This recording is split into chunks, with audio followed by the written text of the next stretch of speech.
오늘 신명기 24장 말씀을 통해서 말씀을 깨닫는 지혜와 응답받는 기도의 은총이 우리에게 넘치게 될 줄로 믿습니다. 우리가 신명기 24장을 시즌1에서 잘 공부했습니다. 우리 앞부분 어떤 내용인가? 바로 자유에 대한 이야기였어요. 자유, 부부 간의 자유, 그리고 경제생활에 있어서의 자유. 우리가 약속의 땅에 들어간다고 하는 것은 단순히 땅을 얻는 것이 아니라 하나님의 백성이라는 신분을 얻는 것이다.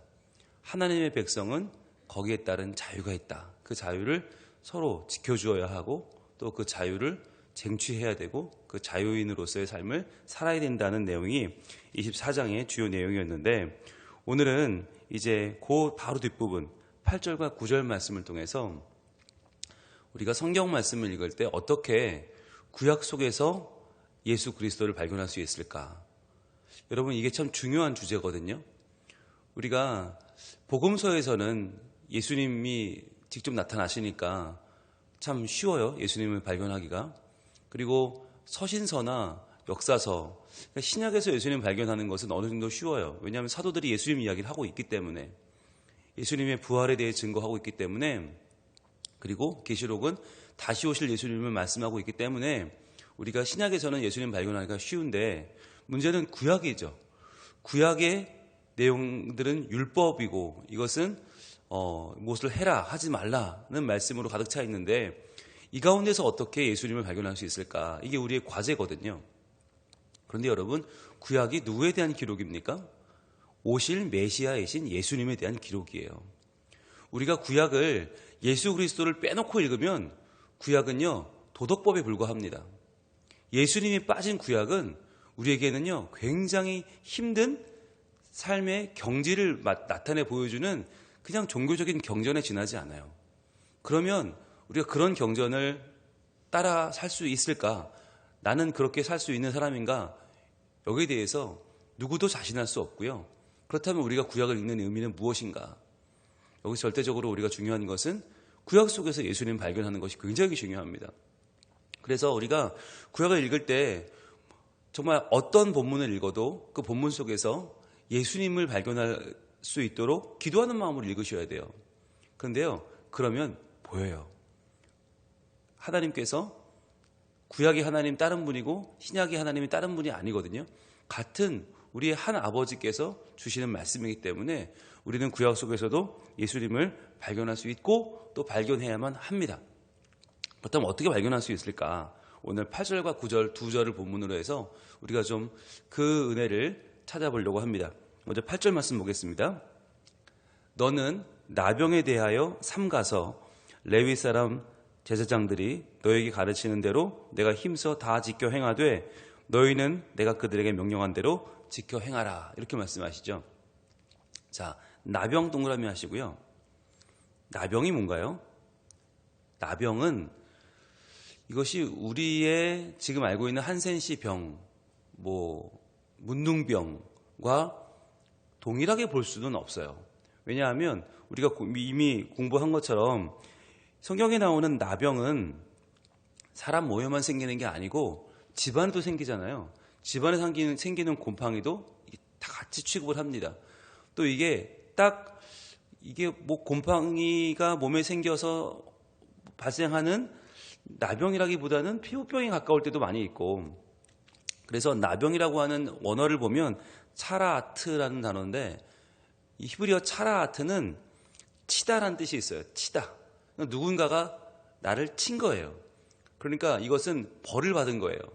그래서 저 사람은 벌을 받았다. 그 벌로 역병이 생겼고 그 별로 상처가 생겼고 그 상처에 자국이 남았다 라고 하는 차라아트라는 단어가 나병이라는 말로 번역이 되거든요. 그러니까 여기서 말하는 이 차라아트는 일반적인 나병이라고 딱 특정하기보다는 몸에서 뭐가 벗겨져서 떨어지는 피부병 종류를 다 일으키는 말이고, 그러면서 사람만이 아니라 사물에도 일어날 수 있는 변화를 나타내는 것이거든요. 그래서 우리가 나병에 대해서 성경에서 왜 이렇게 열심히 참 우리에게 말씀하고 있고, 그 나병에 대해서 왜 우리에게 계속해서 아주 꾸준히 이것을 등장시키고 있는가 생각해 볼 필요가 있어요. 여러분, 이 나병이 뭐 손이 떨어지기도 하고 코가 떨어지기도 하고 뭐 피부가 떨어지기도 하고 계속 떨어져 나가는 거잖아요. 그러면서 점점 고통을 잃어버리고 점점 온몸이 분해되어 결국은 죽음으로 향해 가는 거죠. 그러니까 나병이 상징하는 바는 여러분, 우리 삶에 찾아오는 문제들, 우리의 삶을 점점 갉아먹고 마침내는 죽음에 이르게 하는 문제를 나타나는 것이에요. 그래서 우리가 성경에서 말하는 우리의 존엄성은 어디 있냐면 온전함에 있거든요. 그 온전함이라고 하는 것은 마음만이 아니라 형상도 마찬가지예요. 겉에 보이는 형태도 말하고 있어요. 하나님의 형상으로 지음받았다고 하는 것은 내면만을 말하는 게 아니거든요.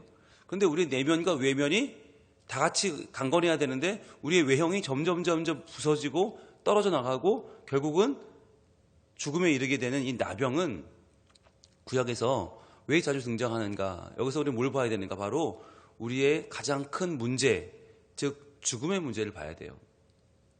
즉 나병은 죽음에 대해서 말하고 있다. 이것을 우리는 인식을 하고 성경을 보셔야 돼요. 왜냐하면 이 나병이라고 하는 것이 단순한 피부에 생기는 질병 정도가 아니라 나병은 어떻게 돼요? 사람들과 같이 있을 수 없어요. 즉 가족과 함께 있을 수 없고 친구와 함께 있을 수 없고 공동체와 함께 있을 수 없어요. 이것은 철저한 소외의 문제예요. 사람은 언제 소외되는가? 죽음을 맞이할 때죠. 아무리 사랑하는 사람도 같이 죽을 수는 없죠. 혼자 가야죠. 그러니까 이 나병이라고 하는 차라아트가 왜 성경에서 자주 등장하는가 고민해 보면 이 차라아트가 상징하는 바는 인간의 한계이자 이것은 죽음의 문제라는 것을 우리는 분명히 알 수 있어요. 자, 그런데 이 죽음의 문제에 대해서 성경은 뭐라고 말씀하시는가? 나병에 대하여 삼가라라고 말씀하세요. 삼가라. 자, 이 삼간다는 단어가 우리가 지금까지 시신원에서 굉장히 많이 공부했던 단어인데 바로 쏴마르라는 단어예요. 쏴마르. 삼간다? 쏴마르?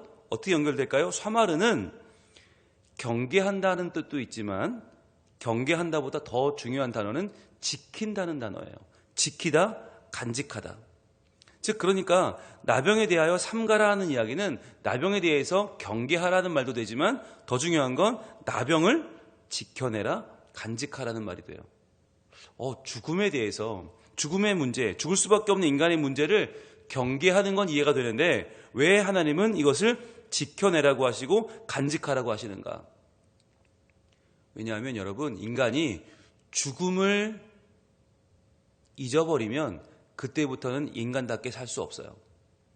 인간은 죽음에 대해서 항상 기억해야 돼요. 나는 죽을 수밖에 없는 존재라는 것을.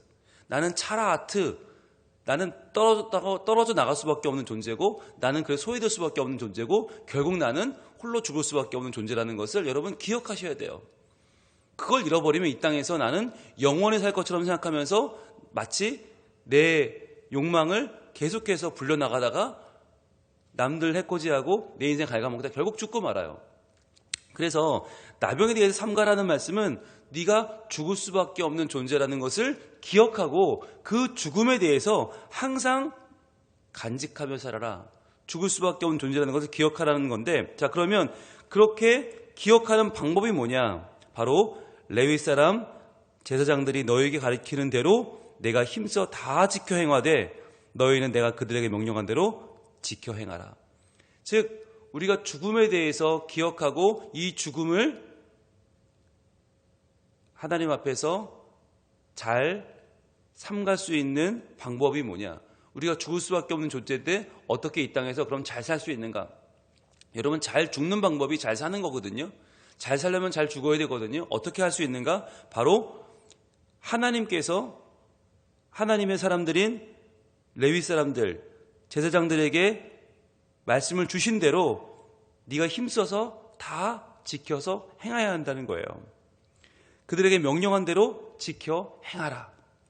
자, 죽음을 살아내는 가장 좋은 방법은 하나님의 명령을 기억하고 하나님 말씀대로 살아내는 것이다. 그래서 우리가 여기서 8절에 제일 중요한 단어는 쏴마르라는 단어인데 어떻게 하면 나의 삶을 지켜내고 나의 죽음을 지켜낼 수 있는가? 바로 하나님의 말씀을 귀 기울이는 것이다. 그래서 하나님 말씀대로 살아가는 것이다. 여러분, 이것이 하나님께서 신구약을 통틀어 우리에게 주시는 가장 중요한 핵심 중에 하나예요. 자, 그런데 그렇다면 아까 말씀드린 것처럼 이 구약의 메시지 속에서 어떻게 신약의 예수님을 발견할 수 있는가 하는 거죠. 그게 바로 9절입니다. 9절 말씀. 너희는 애굽에서 나오는 길에서 내 하나님 여호와께서 미리암에게 행하신 일을 기억할지니라 그랬어요. 자, 그러면 애굽에서 나오는 길에서라는 말은 뭐고 과연 미리암에게 행하신 일은 무엇인가라고 하는 거죠. 여러분, 지금 이 나병이 죽음을 상징한다고 했잖아요. 인간의 한계인 죽음, 인간의 소외의 문제인 인간의 개인적인 죽음을 지금 말하고 있는데 이 죽음을 하나님이 어떻게 다루셨는가, 어디서 다루셨는가, 두 가지가 중요합니다. 여러분, 성경에서 장소가 잘 이렇게 특정되지 않는 경우가 많아요. 그런데 어떤 장소가 나오면 그 장소의 의미를 우리는 분명히 알아야 돼요. 자, 애굽에서 나오는 길에서, 거기 한번 밑줄을 쫙 쳐보세요. 노란색으로 밑줄 쳐보세요. 애굽에서 나오는 길에서. 여러분, 애굽이라고 하는 것이 뭘 상징한다고요? 애굽은 죄악입니다. 죄의 문제입니다. 애굽은 우상으로 가득한 인간의 죄악을 나타내는 말이죠. 하나님은 왜 우리를 출애굽시키셨는가? 애굽과 이스라엘을 그냥 하나의 나라로 보면 나라에서 나라로 옮기는 건 의미가 없어요. 왜 출애굽인가? 이 당시 애굽이 상징하는 바는 온갖 우상들이 들끓는 죄의 상징이고 이 죄의 땅에서 하나님은 우리를 건지셨어요. 자, 죄악의 땅에서 건지셨으면 어디로 옮긴 겁니까? 하나님이 통치하시는 하나님의 땅으로 옮긴 거죠. 흑암에서 빛으로 옮긴 것이고 사망에서 생명으로 옮긴 것이고 그리고 죄악에서 하나님의 의로움으로 옮기신 거죠. 자, 그러니까 여기서 애굽에서 나오는 길이란 말은 구원의 길이에요. 우리를 죽음에서 건져셔서 하나님 우리를 구원하시는데 그 구원의 길에 하나님께서 미리암에게 행하신 일이 있었어요. 그 일을 기억하라라고 하는 거죠. 기억하라. 그래서 기억할지니라 동그라미 해보세요. 네, 동그라미 해보세요. 노란색으로. 자, 이 기억하다라는 단어가 아까 8절에 삼가다라는 단어와 항상 같이 나와요. 근데 같이 나오는데 이 단어가 굉장히 중요한 단어예요. 기억한다는 단어 바로 자카르입니다. 우리가 샤마르와 자카르가 짝을 이뤄 나오는 본문들 참 많이 공부했어요. 시즌 1에서.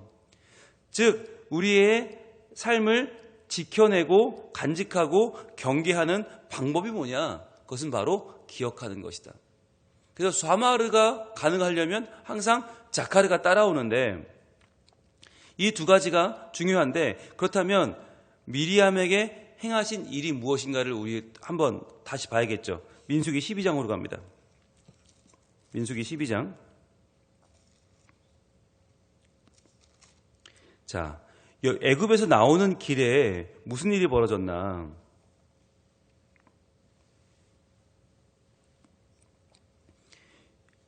보겠습니다. 민수기 12장 10절로 갑니다.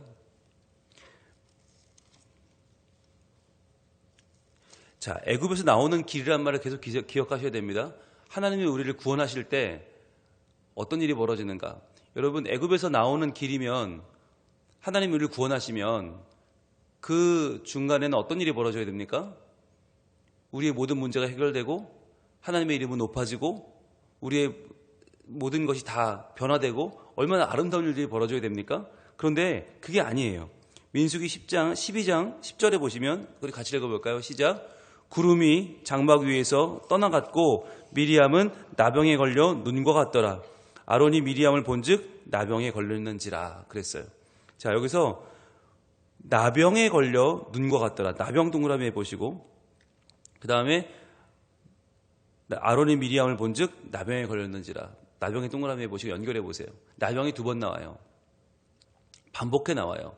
미리암이 나병에 걸렸다. 여러분, 지금 이 모세와 아론 그리고 미리암 이 3명은 이스라엘 백성을 이끌고 나아가는 리더입니다. 총 리더 3명을 말하는데 그 중에서 미리암이 나병에 걸린 거예요.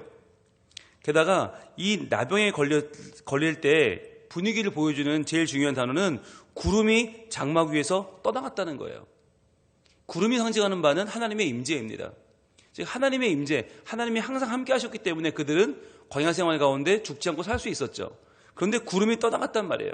하나님의 임재가 사라졌어요. 여러분 뭔가 떠올리는 게 있지 않으세요? 하나님의 임재가 떠나가고 미리암이 나병에 걸렸다.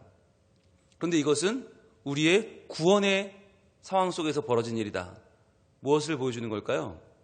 바로 십자가 위의 사건입니다. 십자가 위에서 예수님께서 우리를 위해서 죽음을 맞이하실 때 우리를 위해서 십자가에서 가시면류관을 쓰시고 옆구리가 터져나가고 거기서 온몸에 피를 쏟고 물과 피를 쏟고 죽으실 때 뭐라고 외치셨어요? 엘리 엘리 라마 사박다니, 나의 하나님 어찌하여 나를 버리셨나이까. 즉 십자가 위에서 예수님은 철저히 버림을 당하셨어요. 예수님은 철저히 하나님께 모른다라고 소외당하신 거예요. 즉 십자가 위에서 예수님이 우리를 위해서, 우리의 구원을 위해서 애굽에서 나오는 길에서 예수님이 겪으신 일은 마치 구약으로 보면 인간의 죽음과 소외의 문제인 나병과도 같아요. 근데 이 미리암이 지금 나병에 걸려서 눈과 같이 된 거예요. 여러분 이 상황 속에서 우리가 발견할 수 있는 것은 우리가 애굽에서 나오려면, 우리가 죽음에서 구원으로 옮기려면 거기에는 하나님의 임재가 떠나고 또 하나님의 사람이 나병에 걸려 죽음을 맞이하는 그 순간이 필요한 거죠. 11절 이어서 볼게요.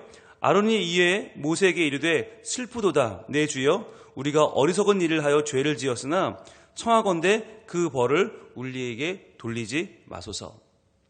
자, 지금 이 나병이 그냥 질병이 아니라, 단순한 질병이 아니라 우리가 어리석은 일을 하여 죄를 지은 것에 대한 징벌을 받는 것이라고 말해요.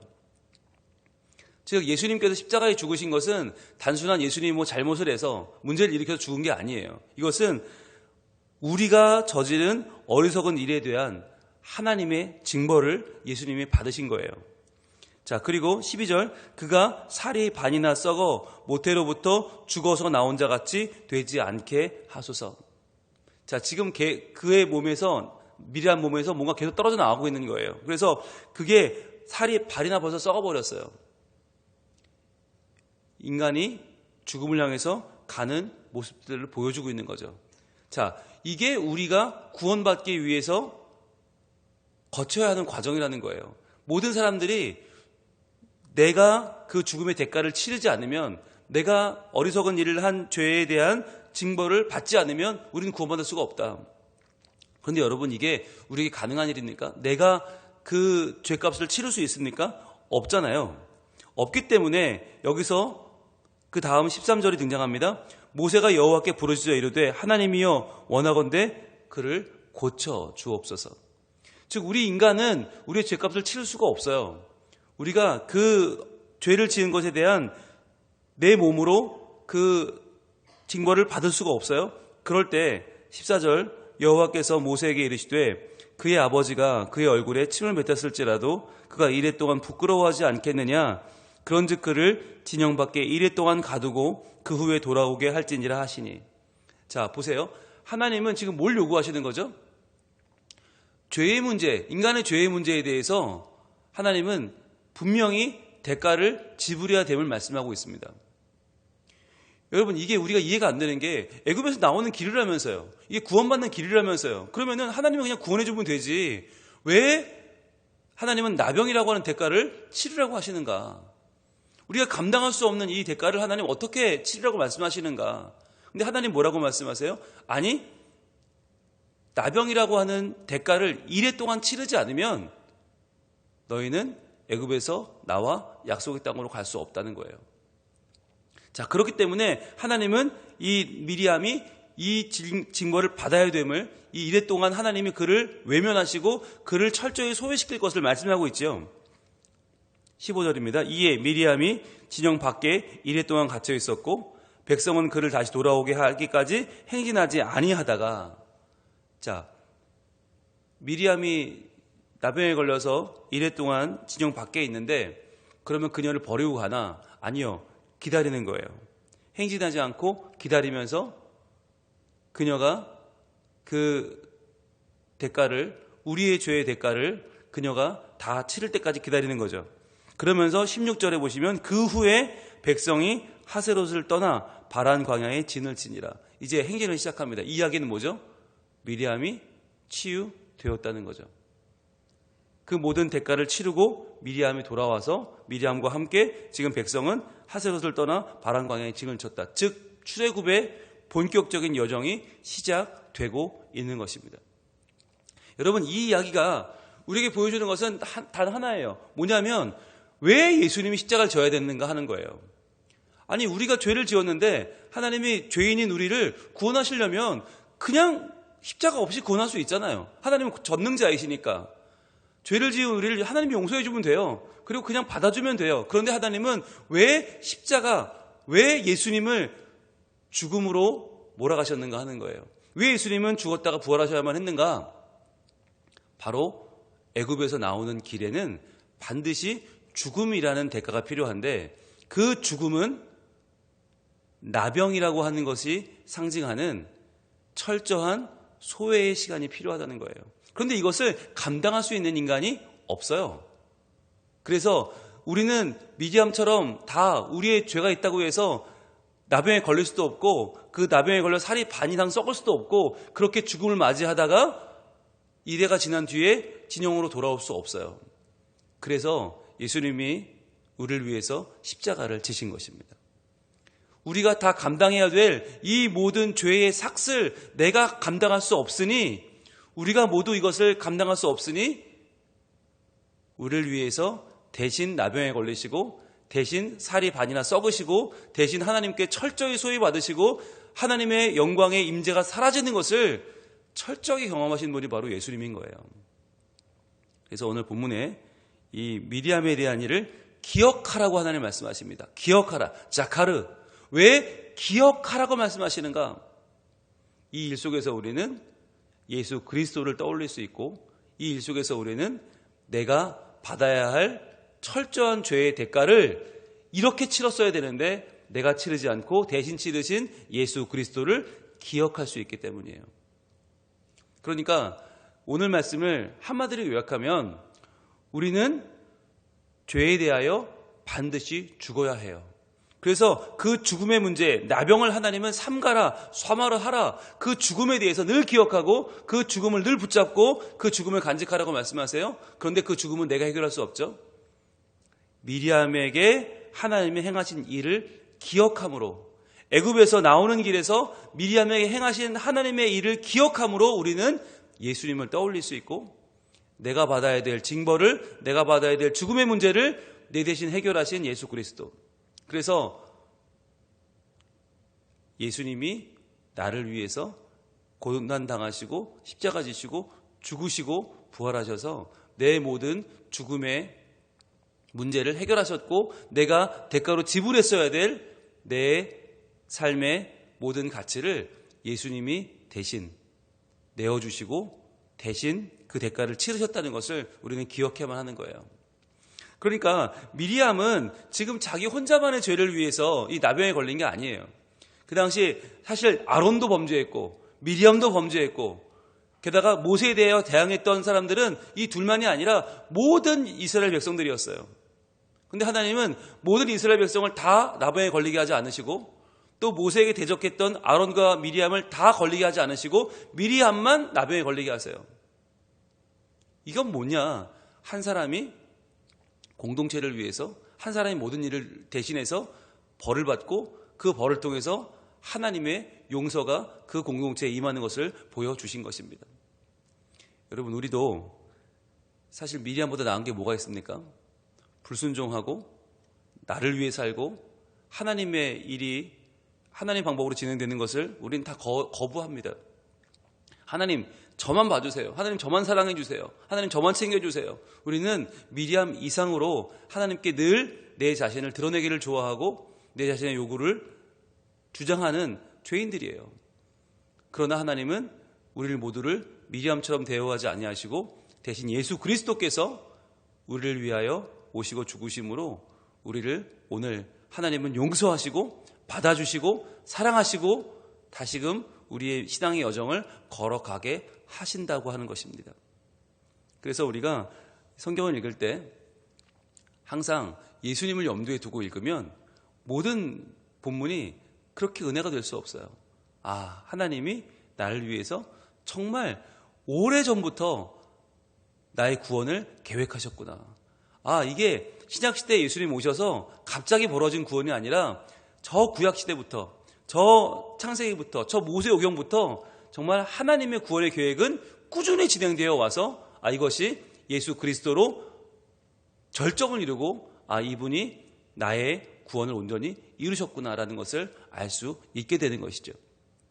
그래서 여러분, 구약에 나오는 나병의 문제가 계속, 계약의 문제가 나오고 또 제사의 문제가 나오고 이게 어찌 보면 우리랑 관계가 없는 일 같고 너무 옛날 이야기 같고 왜 이런 이야기를 하시지? 그러나 여러분, 그 사이사이에는 전부 다 예수 그리스도가 계신다고 하는 거예요. 그래서 우리의 구원의 문제, 우리의 죄악의 문제, 우리의 죽음의 문제를 해결하러 우리에게 오신 예수 그리스도, 또 그분을 통해서 우리의 모든 문제를 이기게 하시고 마침내 하나님 나라에 이르게 하시는 하나님의 놀라운 계획이 하나님의 말씀 안에 있습니다. 우리가 그것을 하나하나 찾아나가면서 또 그 은혜를 받으면서 그 말씀을 통해서 우리의 죽음의 문제를 사마르, 삼가고 또 그 예수 그리스도를 자카르, 기억함을 통해서 오늘도 하나님 말씀 속에 예수님을 만나고 그 예수님을 통해 은혜 받고 우리의 은혜 받은 자의 삶을 살아가는 우리 모두가 되기를 우리 하나님 원하고 계십니다. 기도하겠습니다. 하나님, 우리는 이 신명기 말씀 모세오경을 읽어나가면서 옛날의 율법을 왜 이렇게 열심히 봐야 되나 생각합니다. 그러나 그 가운데 곳곳에 하나님은 예수 그리스도의 그림자들을 두셨고 예수 그리스도를 발견할 수 있는 하나님의 열쇠들을 곳곳에 두셨습니다. 주님, 저희들 이 본문 하나하나를 읽어나가면서 죽을 수밖에 없는 내가 어떻게 살아있는가? 나는 어떻게 구원받을 수 있었는가? 나의 죄의 대가는 어떻게 치러졌는가? 저희들 이 구약의 본문을 통해서도 발견할 수 있는 눈을 열어 주시옵소서. 그래서 내가 이렇게 죄의 대가를 치렀어야 되는데, 내가 이렇게 나병에 걸리고, 내가 이렇게 소외받고, 내가 이렇게 살이 거반이나 썩어야만 했는데 내가 감당할 수 없는 그 죽음의 문제를 하나님은 예수 그리스도로 대신 치르게 하셨고 그 아픔과 그 고통 가운데 얻어진 나의 구원이 얼마나 가치 있는 것이고 얼마나 예수님의 사랑이 묻어있는 것이고 얼마나 하나님의 구원 계획 속에서 내가 이렇게 살고 있음을 저희들 깨닫게 됩니다. 주님, 모든 말씀 속에서 저희들이 예수님을 보내주신 하나님의 은혜를 깨닫게 하시고 예수님을 통해 구원받고 새로운 삶을 살게 되었음을 저희들 기억하고 하나님께 감사하는 삶을 살게 하여 주시옵소서. 오늘 이 하루도 많은 기도 제목을 가지고 하나님의 말씀 앞에 섰습니다. 주님, 기도하는 것마다 응답하여 주시고 오늘도 하나님의 말씀 안에 깨어 있어서 하나님의 백성으로 온전한 삶을 살아가는 저희 모두가 되게 하시고 특별히 나를 위해 죽으시고 부활하신 예수 그리스도 그분의 삶을 오늘도 내가 살고 내가 전하고 나누는 복이 있는 복음의 삶을 살게 하여 주시옵소서. 예수님 이름으로 기도합니다. 아멘.